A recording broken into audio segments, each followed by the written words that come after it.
духтаре ки падарашро дар назди мардум шармандаву шармсор карда буд. ассалому алайкум тамошобинони азиз ва ҳаводорони шабакаи корвони умр. дӯстон, аз шумо хоҳиш мекунам ки ба шабакаи мо меҳмон шудед, обуна шавед ва лайки худро дариқ надоред. дар зери видео лайк гузошта ҳатман наворҳои моро ба дигарон паҳн кунед. иншоалло ба фоидаи мо ва шумо ҳаст.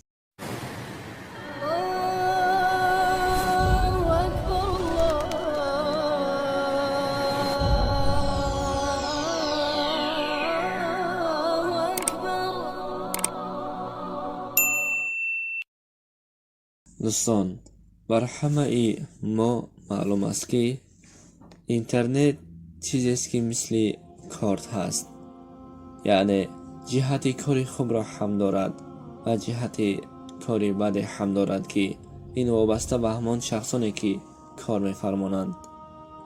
масалан, шахсе дар интернет барои фоидаи худ ва ҳаёти хеш кор мекунад ва шахси дигаре даст ба корҳои фаҳшу ҳаромро.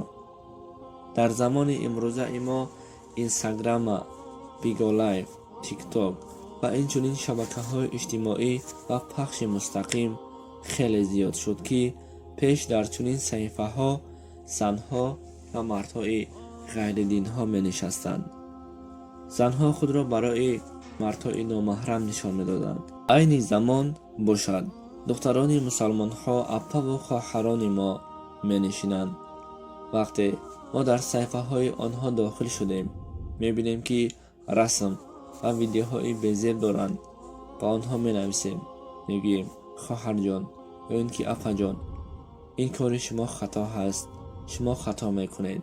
ба духтари мусалмон ин корҳо намезебад. вақте онҳо мебинанду моро дар чорни списка мегузоранд. барои чӣ? сабаб ин аст ки онҳо намехоҳанд касе ба онҳо насиҳат кунад. онҳо аллакай дил ба ин корҳои худ дохтанд ва ҳамеша даст ба ин корҳо мезананд. аз ҳамин сабаб насиҳати мо барои онҳо бефоида ҳаст. мегӯянд як марде як духтаре дошт.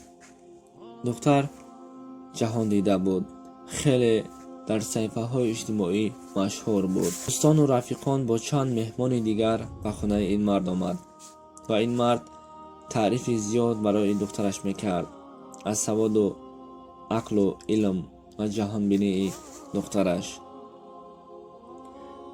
ва аз байн муддате гузашт, аз ин мард хостанд ки як чой биёрад. ва ин марде ки духтарашро таъриф мекард ба духтараш гуфт: духтарам, ба назди меҳмонҳо чой биёр.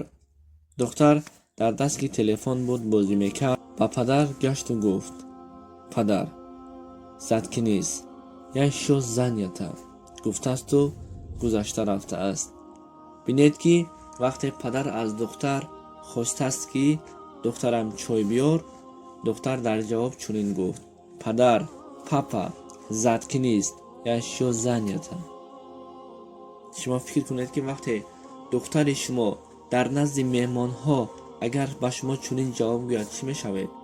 ва ҳамон марде ки ин нақлро карда буд ва гувоҳи ин воқеа шуда буд, мегӯяд падараш як умр дар назди мо заткинист шуда монд.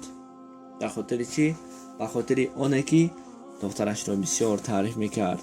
барои ҳамин дӯстони азиз, касоне ки хуб дарк мекунанд хушбаҳолашон, касоне ки сарфам намераванд, аз шумо танҳо хоҳиш ҳамин аст: ҳақорату даштномҳои зиёд накунед. иншоалло ҳамаи наворҳои ман ба худ як маънае дорад. албатта исломӣ ҳам набошад, вале маънои хуб дорад ки хуб гӯш кунед бо диққат ва сарфам хоҳед рафт. худоёро мададгори шумо.